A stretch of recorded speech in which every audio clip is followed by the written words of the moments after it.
Pour Sébastien Branger, c'est une saison à vite oublier.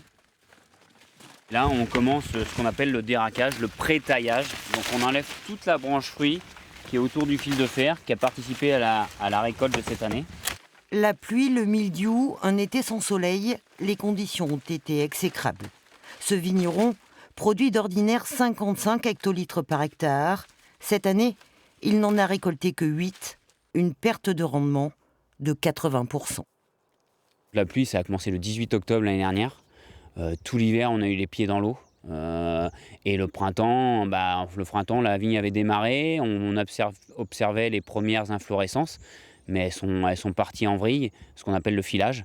Et on a eu un gros dégât du filage, à peu près au moins, suivant les parcelles, entre 40 et 70% de filage. Chaque année, le domaine écoule 150 000 bouteilles, dont 50% à l'export.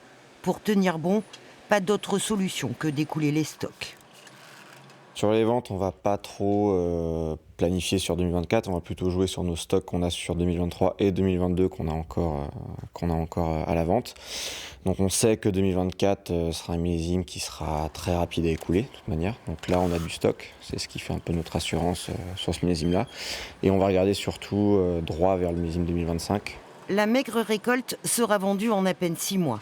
Un millésime acide et tranchant, de qualité juste correcte, disent les viticulteurs, qui promettent de ne pas augmenter les tarifs.